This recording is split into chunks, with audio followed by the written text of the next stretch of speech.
하나님 말씀은 느헤미야 2장 1절에서 10절까지의 말씀을 교독하겠습니다. 느헤미야 2장입니다. 구약성경 727페이지 느헤미야 2장 1절에서 10절까지의 말씀을 교독합니다. 느헤미야 2장 1절입니다. 아닥사스다 왕 제20년 니산월에 왕 앞에 포도주가 있기로 내가 그 포도주를 왕에게 드렸는데 이전에는 내가 왕 앞에서 수심이 없었더니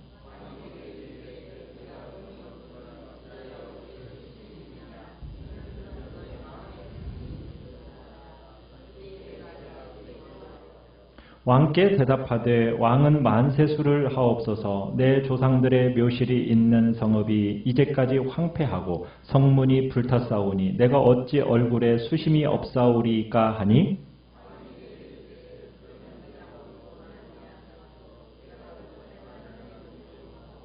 왕에게 아뢰되 왕이 만일 좋게 여기시고 종이 왕의 목전에서 은혜를 얻었사오면 나를 유대 땅 나의 조상들의 묘실이 있는 성읍에 보내어 그 성을 건축하게 하옵소서 하였는데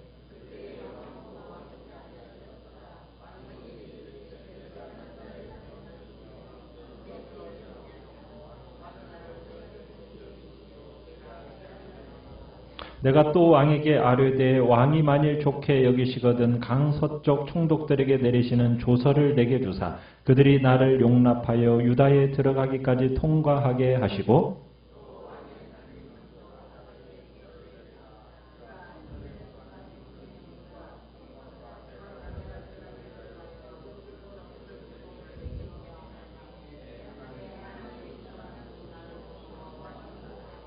군대 장관과 마병을 보내어 나와 함께하게 하시기로 내가 강 서쪽에 있는 총독들에게 이르러 왕의 조서를 전하였더니 호론 사람 산발랏과 종이었던 암몬 사람 도비아가 이스라엘 자손을 흥왕하게 하려는 사람이 왔다 함을 듣고 심히 근심하더라. 아멘. 오늘 말씀의 제목은 기도 응답과 위기라는 제목으로 말씀을 나눕니다. 느헤미야는 바벨론 왕 궁정에 있었습니다. 그 바벨론의 궁정에 있었는데 자기의 조국 이스라엘 백성들의 그 질고와 슬픔의 소식을 들었어요. 예루살렘 성이 무너지고 성문이 불탄 것에 대한 이야기를 이 느헤미야가 바벨론의 수상 궁전에서 들은 겁니다. 그 이야기를 듣고 나서 이 느헤미야의 반응이 어땠습니까? 그것에 대해서 자기의 아픔처럼 느꼈습니다. 그냥 나는 바벨론에 있으니까 안전하고 나는 문제가 없으니까 괜찮다 이렇게 생각하지 않고 예루살렘의 그 슬픔과 질고를 자기의 것처럼 느끼면서 슬퍼했다는 얘기입니다. 아파했다는 얘기예요. 그리고는 느헤미야가 무엇을 하기 시작합니까? 하나님께 기도하기 시작합니다. 하나님의 이름을 부르고 죄악을 토설하고 약속의 말씀을 붙들고 그 말씀대로 적용시켜 주기를 요청하고 과거에 베푸셨던 은혜들을 지금도 멈추지 말아달라고 완성시켜달라고 주님 앞에 간구하면서 느헤미야가 나아가는 장면 보았습니다. 자, 그렇게 하나님 앞에 그 일들에 대해서 꾸준히 기도하다 보니 왕에게 자기가 은혜를 덧입어야겠다. 왕에게 자기가 은혜를 덧입는 것이 중요하다라는 생각이 딱 나서 하나님 앞에 기도의 제목으로 뭘 삼았느냐? 이 사람 앞에서 은혜를 입게 해주시옵소서. 이 사람이 누구라고 얘기했습니까? 아닥사스다 왕. 이 사람 앞에서 은혜를 입게 해주시옵소서 하고 기도하기 시작하게 된 겁니다. 자, 그 기도가 몇 개월 정도 동안 기도했다고 그랬어요? 그죠. 4개월 정도의 기간이 흐르게 되었습니다. 드디어 이제 하나님의 응답할 때가 왔어요. 여러분, 하나님은 당신의 백성들이 인내하며 소망 중에 기도할 때 우리의 기도 들어 응답하십니다. 우리를 실망시키거나 우리를 부끄럽게 하지 않으십니다. 우리를 실패하거나 우리를 실망시키지 않는 분이 하나님이십니다. 하나님은 당신의 때가 되면 응답하시는 거죠. 자, 그런데 어떻게 응답하게 되었는가? 오늘 우리 본문 2장 1절에서 3절까지의 말씀을 보면 여러 번에 걸쳐서 나오는 단어가 있는데 그 단어가 뭐냐면 수심, 근심이라는 단어입니다. 수심, 근심이라는 단어예요. 이 수심과 근심이라는 단어가 느헤미야와 관련해서 등장을 합니다. 여러분 근데 이때는 절대 군주가 다스리던 시대예요. 그 시대에 신하가 자기 문제로 인해서 왕 앞에서 얼굴에 수심이 있다, 근심이 있다.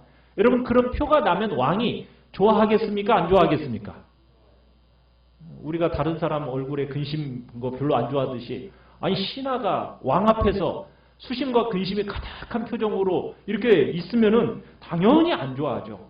그런데 특별히 느헤미야는 바로 왕 곁에서 섬기는 신하예요. 그런 신하가 얼굴빛이 안 좋아서 근심에 사로잡혀 있다?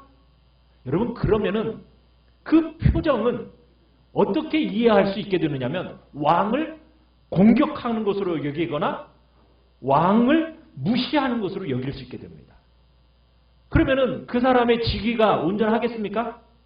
아니죠. 직위를 박탈하거나 심하면 죽이기까지 했던 것이 그 시대예요. 그래서 신하는 절대로 얼굴에 수심이 가득한 가운데 그런 상태로 왕을 만나면 안 되는 거예요. 자, 그런데 하나님께서 응답하시는 때가 되었는데 어떤 방식으로 응답하느냐? 자, 1절, 2절을 다시 한번 보십시오. 자, 1절, 2절을 보시면은 자, 아닥사스다 왕 제20년 니산월에 왕 앞에 포도주가 있기로 내가 그 포도주를 왕에게 드렸는데 이전에는 내가 왕 앞에 뭐가 없었어요? 수심이 없었어요. 없었더니 2절에 보니까 왕이 내게 이르시되 내가 병이 없거늘 어찌하여 얼굴에 수심이 있느냐? 이는 필연 내 마음에 근심이 있음이로다. 이렇게 얘기하는 거예요. 왕 앞에서 수심과 근심이 있으면 돼요, 안 돼요? 안 돼요. 지금 여러 달 동안, 넉 달 동안 기도하여 오는 중에 아마 이 느헤미야는 표정 관리를 정말 잘 해왔던 것 같아요.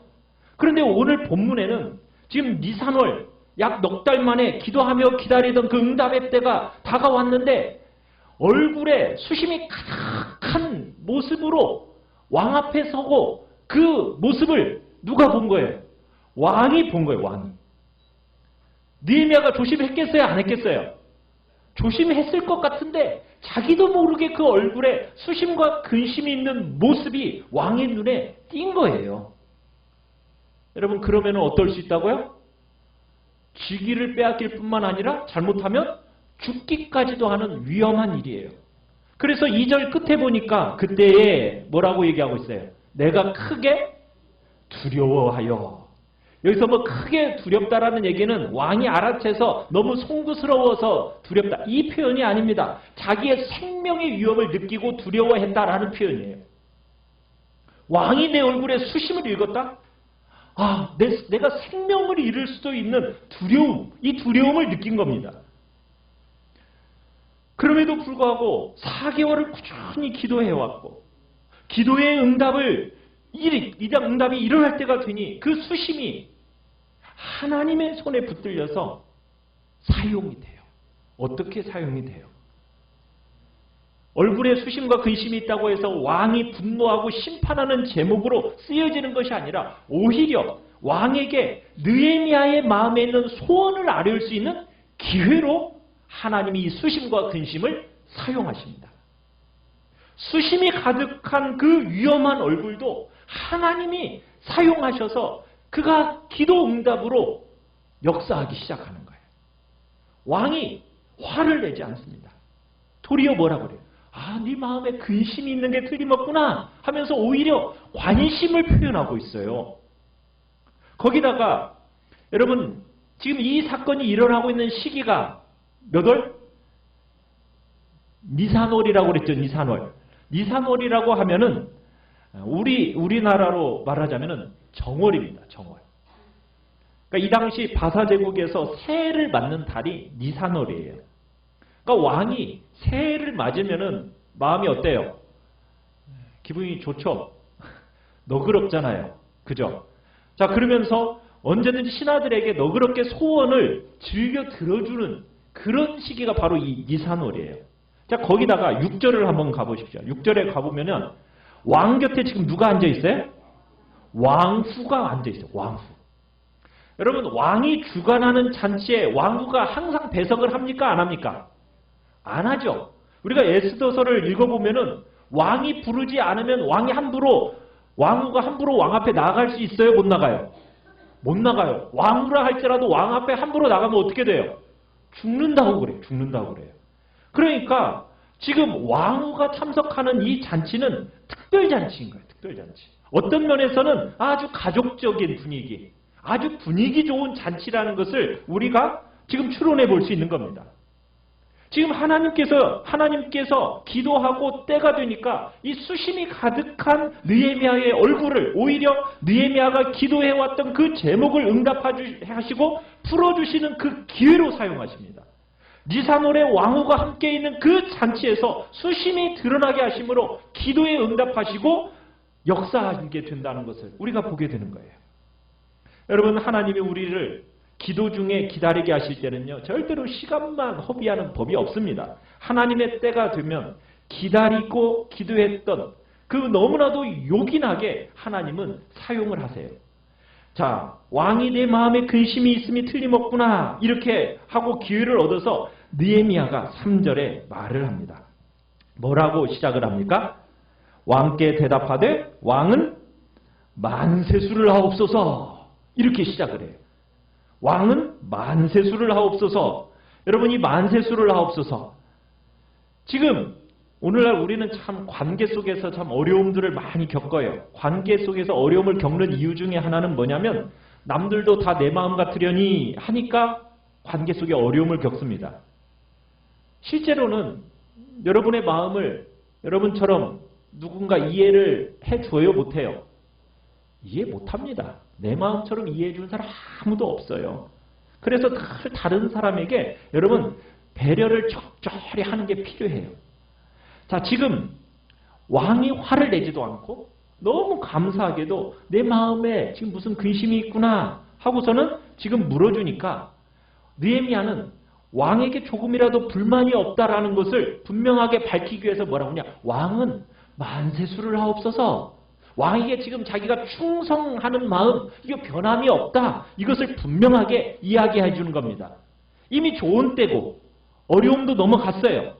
그런데 느헤미야는요, 혹여나 있을지도 모르는 그 왕의 마음 속에 있는 그 작은 어려움을 배려하면서 자신의 마음의 충성스러움을 밝히 말하고 있는 거예요. 그리고 왕이 묻고 있는 문제를 어떻게 대답을 하고 있습니까? 뭐라고 그 다음에 얘기하고 있어요? 3절에 보니까 내 조상들의 묘실이 있는 성읍이 이제까지 황폐하고 성문이 불탔사오니 내가 어찌 얼굴에 수심이 없사오리까. 여러분, 이 대목도요, 참 오래 기도하고 기다린 지혜로움이 엿보이는 대목이에요. 지금 내 조상들의 묘실이 있는 이 성읍, 어디를 얘기하는 거죠? 그렇죠. 예루살렘 성읍을 얘기하고 있는 거죠. 자, 그런데 느헤미야는 예루살렘 이렇게 말하지 않았어요. 뭐라고 얘기했어요? 조상들의 묘실, 내 조상들의 묘실 이렇게 얘기하고 있어요. 왜 예루살렘이라고 곧바로 얘기하지 않았느냐? 여러분, 아닥사스다가 지금으로부터 약 10년 전으로 해가지고 예루살렘 성벽 짓는 것을 금지시킨 장본인이에요. 오히려 예루살렘 성벽을 무너뜨리라고 명령했고 예루살렘 성문을 다 불태우라고 명령했던 장본인이 누구라고요? 바로 이 아닥사스다 왕이란 말이에요. 그런데 이 아닥사스 왕에게 예루살렘 도성이란 이 말을 직접적으로 하였다가 왕의 마음에 불쾌함을 주거나 아니면 왕이 금지시킨 일을 스스로 취소해야 하는 안 좋은 기억이 떠오를 수도 있잖아요. 그러니까 뭐예요? 예루살렘이라고 직접적으로 말하지 않고 뭐라고 얘기하고 있어요? 내 조상들의 묘실에 있는 성읍 이렇게 표현하고 있어요. 그래서 불필요하게 왕의 마음을 불편하게 하지 않는 겁니다. 참 지혜롭게 상대방을 배려하면서 말 잘하죠. 자, 거기다가 우리도 이제 추석이 다가오면 뭐 주로 해요? 벌초. 그죠? 묘지 관리 막 하잖아요. 그러니까 이 당시에도 이 바사제국도 동방이에요. 그러다 보니까 제일 소중하고 중요하게 여기는 게 뭐였어요? 조상의 묘실이에요. 조상의 묘실. 그걸 잘 관리했단 말이에요. 그러니까 그 마음을 잘 알고 관심을 가지고 묻고 있는 왕에게 지금 그 시대에 제일 중요하게 여기고 있는 방식으로 지금 자기 아픔을 표현하고 있는 거예요. 조상들의 묘실을 이렇게 아끼고 있는 당신들처럼, 그런데 내 조상의 묘실이 어떻게 됐다는 거예요? 지금 다 황폐화가 되고 불태워졌어요. 그러면서 지금 마음을 그 마음을 얘기하는 거예요. 자기 아픔을 표현한 거예요. 그런 방식으로. 모든 좋은 분위기, 모든 좋은 상황에 연이어서 조상들의 묘실이 황폐화되고 지금 성문이 불타버렸으니 이렇게 슬퍼하고 애통해하고 아파하고 있는 거예요. 하고 대답을 합니다. 그러자 4절에 왕이 뭐라고 답변하고 있습니까? 4절에 왕이 내게 이르시되 그러면 내가 무엇을 원하느냐? 딱 이렇게 왕이 이제 느헤미야에게 묻는 거예요. 내가 뭐 해줄까? 네가 원하는 게 뭐야? 네가 원하는 거 내가 다 들어줄게. 이제 문제가 어떻게 됐어요? 다 풀린 것 같죠? 자, 때가 왔고 또 4개월이나 기도도 했고 그러면 이제 뭐만 하면 될 것 같아요? 자기 소원을 말만 하면 될 것 같죠? 근데 느헤미야는 약간 달라요. 자, 그 다음을 보시면은 뭐라고 얘기하고 있어요? 내가 곧 뭘 하고 있어요? 하늘의 하나님께 묵도하고. 여러분 4개월이나 기도해 왔어요. 그때가 왔어요. 그 시간이 왔다고요. 그런데 느헤미야가 또 하는 일이 뭐예요? 기도하고 있어요. 기도하고 있어요. 느헤미야의 이야기를 어떻게 보면 이렇게 말할 수 있어요. 왕에게 말하기 전에 하나님 앞에 먼저 말하고 싶어하는 느헤미야. 이렇게 말할 수가 있는 거예요. 4개월이나 기다리면서 기도했어요. 소망 중에 기도해왔어요. 어떻게 보면 지금 결정적인 순간이 온 거잖아요. 왕이 지금 내가 네게 무엇을 해줄까? 지금 이렇게 묻는 결정적인 순간이 왔는데 왕에게 말하기 전에 지금 느헤미야는 다시 뭐 하고 있어요? 하나님 앞에 먼저 말하고 있다는 거예요. 참 그 신앙 아름답죠? 느헤미야는 지금 어디서 태어난 사람이죠? 이방 땅 바벨론에서 태어났어요. 바벨론 땅에서 자랐고요. 바벨론 땅에서 교육받았고요. 그리고 지금 바벨론 왕실에서 근무하고 있어요. 좋은 음식 먹고 좋은 옷 입고 하고 싶은 것 마음껏 하면서 사는 사람이에요. 그런데 어떻게 이렇게 경건하고 정말 믿음이 있는, 정말 이렇게 올곧게 자랐는지 참 놀라워요. 그죠? 왕에게 말하기 전에 하나님 앞에 먼저 말하고 싶어하는 이 느헤미야의 모습을 우리가 보고 있을 때, 야, 참 우리의 자녀들도 이렇게 자랐으면 얼마나 좋을까. 그죠? 아멘. 정말 여러분과 제가 이렇게 사는 거 말할 것도 없고, 여러분과 저의 자녀손들이 꼭 이렇게 길러져서 정말 인생에 있어서 결정적이고 중요한 순간에 사람 앞에 막 말하는 거 이전에 하나님 앞에 먼저 말하는 사람, 그런 게 뭔지 아는 사람, 그렇게 되고 그런 자녀손들로 길러진다면 얼마나 우리 시대가 아름다워지겠어요. 그건요, 이렇게 기도해야 된다 가르친다고 되는 것도 아니에요. 의무적으로 막 기도하라고 가르친다고 해서 이렇게 기도해요? 사람은 그런다고 될 수 있는 게 아니에요. 느헤미야는 기도의 골방에 들어가서 하나님과 사귀고 그분과의 사귐 속에서의 감격과 기쁨과 그분과의 그 교통의 즐거움과 위로가 무엇인지를 알고 있는 사람이기 때문에 의무적으로 막 기도해야 돼, 이게 아니라 왕이 묻고 있는데 결정적인 이런 순간에 왕에게 말하기 전에 하나님 앞에 나아가 먼저 말하고 있는 거예요. 여러분, 운동선수들이요, 4년, 이 올림픽이 몇 년에 한 번씩 열려요? 4년에 한 번씩 열리잖아요. 보통 세계적으로 중요한 스포츠 행사들이 1년에 한 번 정도씩 열려요. 그러면 이 운동선수들이 이 한 날을 위해서, 그죠? 1년 내내, 아니면 4년 내내, 4년이 아니면은 8년 내내, 그렇게 열심히 연습해서 한순간에 그 모든 에너지를 다 쏟아붓습니다. 그 한순간에 세계적인 기록이 나오려면 연습을 어떻게 했느냐가 결정적이에요. 연습을 충분히 해야 뭔가 결정하는 그 중요한 순간에 실력이 나오는 거거든요. 실력이. 지금 느헤미야가 왕이 지금 선의를 베푼다고 지금 질문을 던질 때 지금 느헤미야는 당황할 수 있는 이 결정적인 순간에 하나님 앞에 번개처럼 지금 기도할 수 있었던 것은 무엇이 그렇게 기도의 자리로 들어갈 수 있게 했었겠어요? 평상시에 얼마나 많은 기도의 무릎이 주님을 향해서 조아려졌으면 그것이 순식간에 그렇게 하나님 앞에 들어갈 수 있었겠어요? 기도의 무릎이 그렇게 쉽게 들어가지는 게 아니에요. 그죠? 매일매일 정말 주님 앞에 기도의 무릎이 조아려진 그만큼 얼마나 조아려졌는지를 보여주는 중요한 그림이 바로 이 모습인 거예요. 아, 이 순간이 너무 중요하니까 내가 기도해야지. 기도가 돼요? 그런다고 해서 기도가 되는 게 아니에요.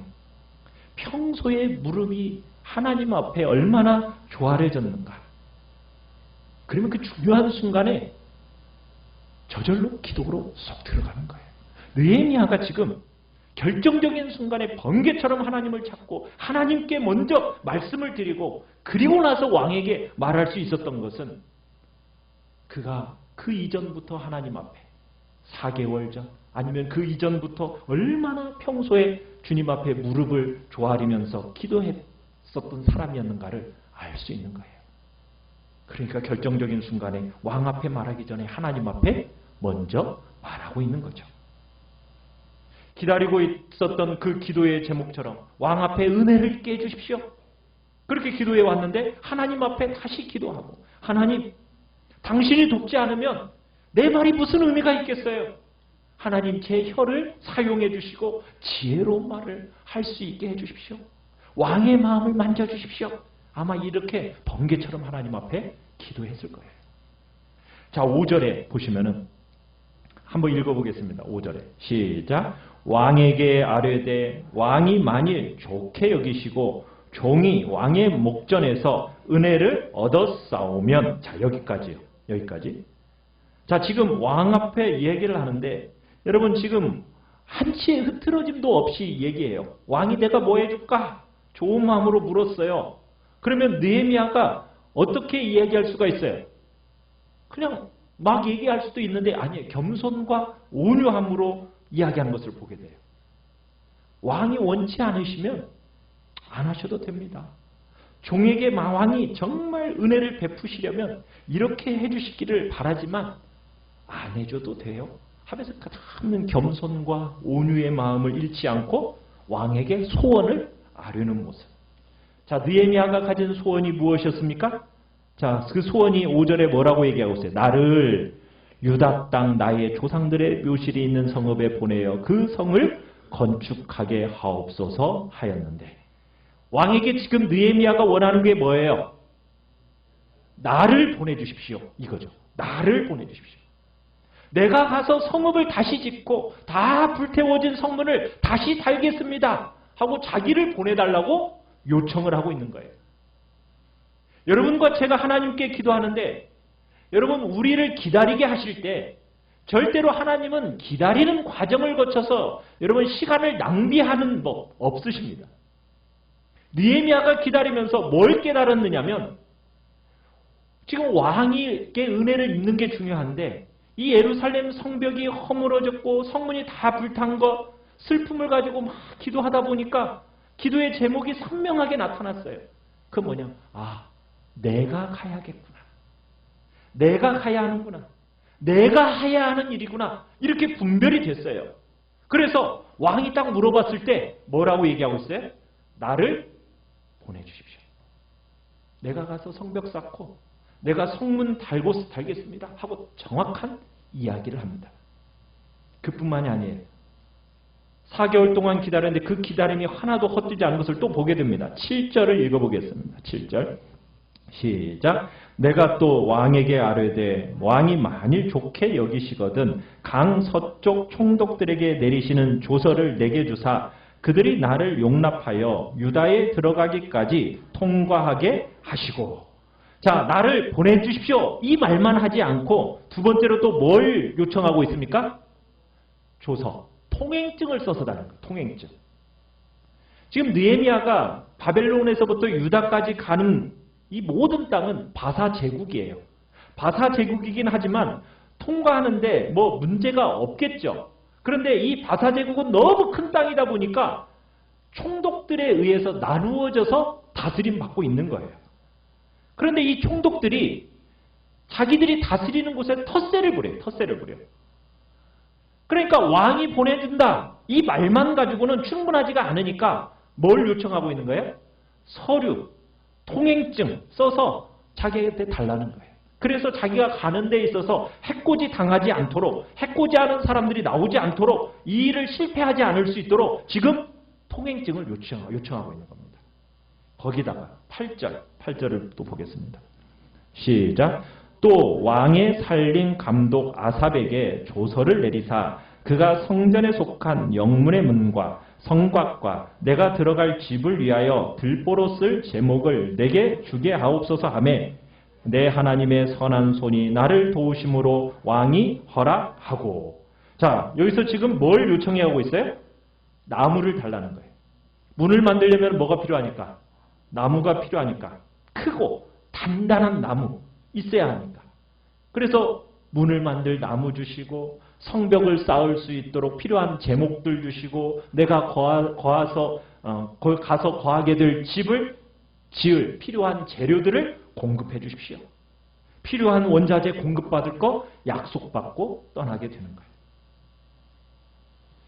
여러분 우리가 얼마나 자주 이런 일을 하는지 몰라요. 우리가 누구한테 네 소원 다 이루어줄게. 근데 막상 가서 얘기하라고 하면은 얘기를 제대로 못하고 와. 딸랑 얘기 뭐 하나만 딱 하고 돌아와서 집에 돌아와서는 뭐예요? 내가 왜 이거 얘기 안 했지? 막 후회해요. 후회. 이때 이거 말했어야 되는데 그거 놓쳤네. 이게 보통 우리가 많이 반복되는 모습이잖아요. 그죠? 너무 중요한 이야기인데 왕 앞이라고 너무 두려워가지고 필요한 말 다 말하지 못하고 그냥 몇 가지 말만 못하고 와가지고 이것도 얘기했어야 되는데 저것도 얘기했어야 되는데 막 이러고 이게 하는 게 보통 우리 대부분 사람들의 경험이잖아요. 그런데 느헤미야는 4개월 동안을 기다리면서 기도하는 가운데 기다리는 그 시간 동안 낭비하지 않고 놀랍게도 구체적인 계획을 가지고 기도했던 거예요. 하나님의 뜻이 딱 분별이 되니까 왕이 묻자 마치 기다렸다는 듯이요. 그 필요들을 쫙 고백하고 있는 거예요.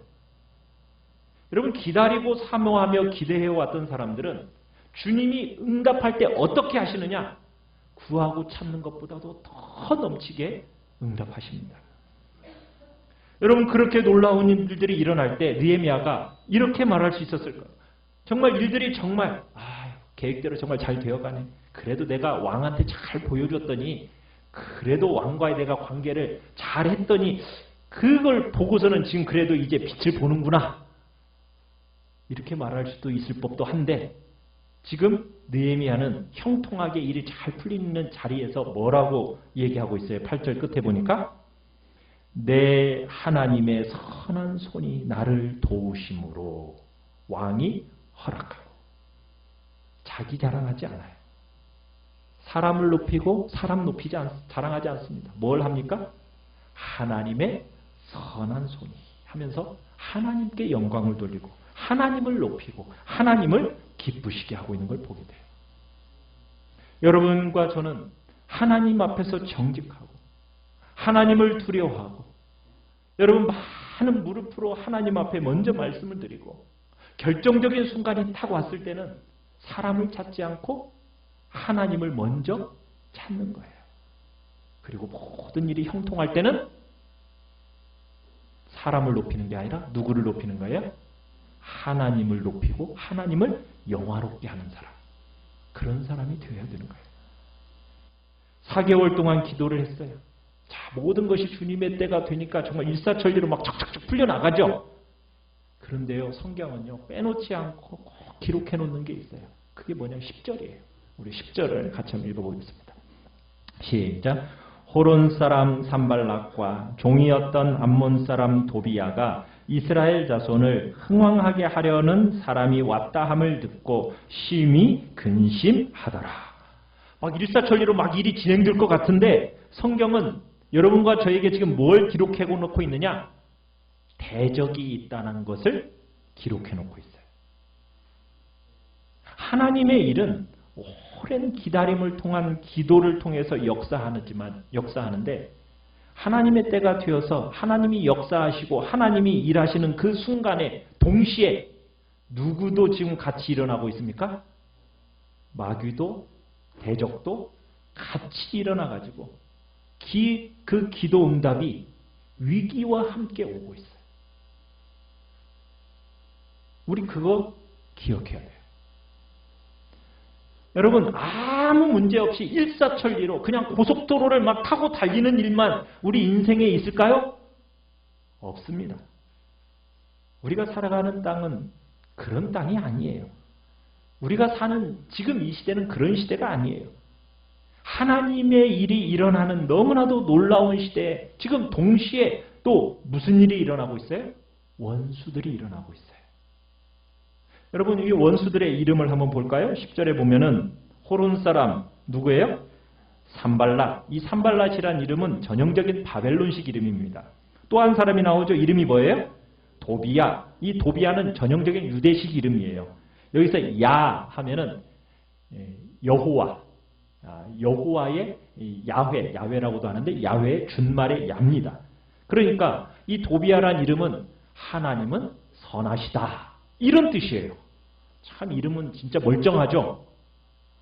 이름은 멀쩡한데 원수예요. 그러니까 하나님의 일을 하는데 하나님의 대적들이 어디에서나 일어나요. 안에서도 밖에서도 안팎으로 일어나는 거예요. 밖에서만 일어나도 어려운데 공동체 안에서도 일어나는 거예요. 안과 밖에서 그 시련이 원수같이 막 일어나는 거예요. 오늘날 우리 한국교회 성도들이 좋은 교회 찾아서 막 여기저기 사람들이 많이 헤매고 돌아다니면서 막 좋은 목사님의 설교를 들어서 그 교회 안에 많이 들어가 신앙생활을 하려고 해요. 왜 좋은 교회 찾죠? 신앙생활을 하다가 교회 안에서 상처받았거든요. 상처를 받으면은 이제 좋은 교회 찾아가요. 그런데 공동체 안으로 쑥 들어가려고 하진 않아요. 그냥 예배만 드리고 그냥 신앙생활해요. 오늘날 한국교회에 많은 사람들이 지금 그래서 대형교회 안에 지금 묻어가는 많은 성도들이 그런 사람들이에요. 왜? 관계 안에 들어오니까 너무 아픈 일이 많거든요. 여러분, 교회는 완전한 사람들의 모임입니까? 아니죠. 100% 하나님의 은혜가 아니면 구원이 불가능한 죄인들이 모인 공동체가 교회예요. 그죠? 완전한 사람들이 모인 곳이 아니라 죄인으로 태어나서 죄를 물먹듯이 먹고 마시다가 은혜로 말미암아 조금씩 하나님의 은혜가 임한 표를 경험 안에서 드러내면서 함께 만들어가면서 서로를 받아내는 공동체가 바로 교회예요. 교회는 좋은 교회, 나쁜 교회 없어요. 많은 아픔과 많은 한계가 있는 공동체가 교회 공동체입니다. 교회 안에 쑥 들어오면요, 다 상처받아요. 어디를 가든 다 상처받게 돼 있어요. 그런데 많은 사람들이 상처받기 싫으니까 쑥 들어가지 않고 그냥 형식적으로 다니기 시작하면 누구만 좋아할까요? 그죠? 마귀만 좋아하는 일 하는 거죠. 그렇게 안팎으로 일어나는 반대와 대적들을 다 감당하면서 여러분, 하나님의 집은 그렇게 지어지는 겁니다. 우리 안에 하나님의 집에 지어지고 공동체가 하나님의 집으로 지어지는 것은 여러분, 일사천리로 모든 일들이 형통할 때 지어지는 게 아니에요. 밖으로 안으로 대적들이 일어날 때, 때로는 우리를 넘어뜨리는 사람이 있고, 우리를 아프게 하는 사람들이 있고, 우리를 실망시키는 사람들이 있고, 우리를 상하게 하는 사람들이 있고, 그런 모든 사람들을 다 받아내면서 하나님의 집은 지어지고 하나님의 일은 이루어져 가는 거예요. 교회 안에 들어가서 여러분, 상처를 주고받고 아프게 하는 사람들 받아내는 거예요. 판단하거나 정죄하거나 내치지 않고 하나님의 관점에서 사랑하고 아끼고 용서하고 가슴으로 품어야 교회가 교회다워지는 거거든요. 그러니까 하나님의 집은 그렇게 세워지고 하나님의 성전은 그렇게 지어지고 그리고 성벽은 그렇게 완공되어져 가요. 그런 수고로운 과정 속에서 안과 밖으로 뭐가 있어요? 대적은 반드시 있습니다. 그러면서 하나님의 일이 완성이 되어지는 거예요. 교회 오면 아무 스트레스도 없고 행복하게 쎄쎄쎄 하면서 여러분, 그런 신앙생활이 있어요? 이 땅에는 그런 신앙생활 불가능합니다. 싸움들이 있고 아픔이 있죠. 그렇지만 다 받아내는 거예요. 미워서 정말 용서하고 싶지 않지만 주님 때문에 용서하는 거예요. 야, 저런 사람 진짜 처음 봤다.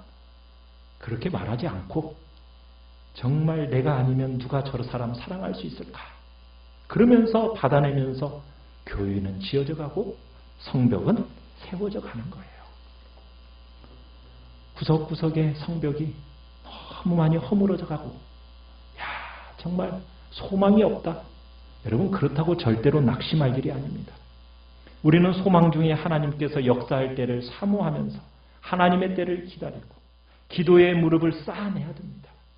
하나님께서 역사하시고 그 은혜를 베푸시는 순간에도 대적들이 일어날 수 있다는 거 우리는 잘 기억하고 우리는 영적으로 깨어서 절대로 내게 든 손에 있는 검, 성령의 칼, 그거 놓지 않고 근신함으로 신실하게 이 시대를 감당해내고 우리의 자녀손들의 세대를 바르게 길러내는 일이 우리가 해야 할 일인 겁니다. 그런 일을 위하여 우리가 부르심을 받았다는 것. 우리가 그 일을 위하여 주님 앞에 기도하고 주의 일들을 넉넉히 감당한 복된 자리에 우리 모두가 서 있기를 간절히 축원합니다. 우리 권합니다.